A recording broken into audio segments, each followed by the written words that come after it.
చాలాసార్లు విన్నాం. ముఖ్యమంత్రి దగ్గరికి, గతంలో ఉన్న ముఖ్యమంత్రి దగ్గరికి మంత్రులు పోవాలన్నా కూడా 6 నెలలు, 8 నెలలు, సంవత్సరాలు పట్టేది. ఒక పేదింటి బిడ్డగా నాకు టికెట్ ఇచ్చి ఇవ్వడం ఒకటే కాకుండా నా ఈపు తట్టి నన్ను నిలబెట్టి గెలిపించి ఈ 4 నెలల్లో అనేక సమస్యల మీద తన దగ్గరికి వెళ్తే ఏనాడు కాదనకుండా ఇప్పటికే 13 నుంచి 14 సార్లు కలిసిన ముఖ్యమంత్రి ఉన్నారంటే మన రేవంత్ రెడ్డి నాకు గుర్తుపెట్టుకోవాల్సిన అవసరం ఉంది.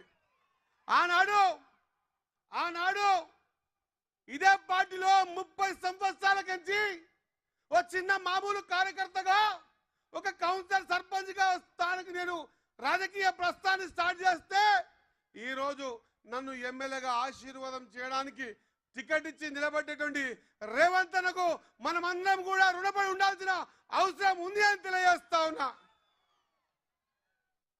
72 సంవత్సరాల మక్తల్ చరిత్రలో మక్తల్ పేరు మారలే గాని మక్తలో ఎవ్వరు కూడా ఎమ్మెల్యే నిలబడే పరిస్థితి లేకుండే నేను రేవంత్ అన్న కలిసి పదే మాట చెప్పినా అన్న ఒక్క అవకాశం ఇచ్చి చూడండి అన్న, ఒక పేదింటి బిడ్డనా ఒక ముదురాజు కులంలో పుట్టి పార్టీని పట్టుకొని నడిచిన అన్న అని చెప్తే ఒకటే మాటకు అన్నగారు టికెట్ ఇచ్చి గెలిపించడం జరిగిందని తెలియజేస్తా ఉన్నా.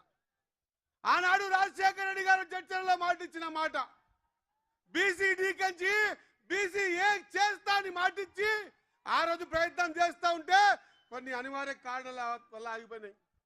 మొన్న నేను పోయి అనంతరం మాట్లాడినప్పుడు శ్రీహరి చాలా జాగ్రత్త ఉండు, నీకు మంచి భవిష్యత్తు ఉంది అని చెప్పి మాటిస్తే అన్న ఒక్క చిన్న కోరిక అని చెప్పిన, అన్న మీ ఆశీర్వాదం మాకు ఉండాలి. వెనుకబడ్డ జాతుల్లో ముదిరాజ్ జాతులు ఉన్నాయన్నా, ఆనాడు రాజశేఖర రెడ్డి గారి కళ మీరు నెరవేర్చాలన్నా అని చెప్పి అడగంగానే బీసీడీ కంచి బీసీఏకి మార్చిన ఘనత, మాటిచ్చిన ఘనత మన రేవంత్ రెడ్డి గుర్తు చేస్తా ఉన్నా. ఇది కదా కాంగ్రెస్ పార్టీ, ఇది కదా పార్టీ కమిట్మెంట్. ఇన్ని సంవత్సరాలు మక్తల్ని కొంతమందిని మోసింది. ఒక్కసారి అవకాశం వస్తే ఇప్పుడు నిలబడుతున్నటువంటి భారతీయ జనతా పార్టీ సంబంధించినటువంటి నాయకురాలు మక్తల్లో కూడా ఓడగొట్టడానికి పరిపూర్ణంగా తమ్ముని గెలిపించే ప్రయత్నం చేసిందని చాలా మంది చెప్పారు. ఒక బీసీ బిడ్డ బతుకొద్దా, ఒక బీసీలు పైకి రావద్దా, ఒక్కసారి మనం ఆలోచన చేయాల్సిన అవసరం ఉంది. అన్నా మాకు కాదు, మా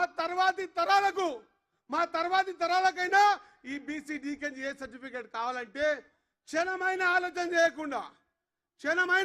చేయకుండా బీసీడీకి బీసీఏకి మారుస్తా శ్రీహరి, ఖచ్చితంగా నువ్వు మీటింగ్ పెట్టిపోన్నాడు. మీ అందరూ ఒక్కసారి చెప్పడంతో అన్నకు స్వాగతం పలకవలసిందే కోరుతా ఉన్నా. ఇంకొక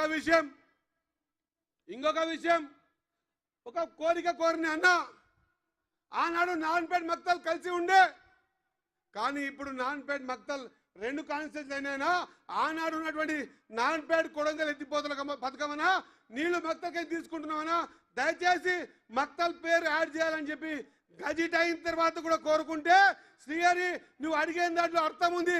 ఖచ్చితంగా మక్తల్ నారాయణపేట కొడంగల్ ఎత్తిపోతల పథకాన్ని మారుస్తామని మాట ఇచ్చిన ఘనత మన రేవంత్ రెడ్డి అన్న విషయాన్ని గుర్తు చేస్తా ఉన్నా.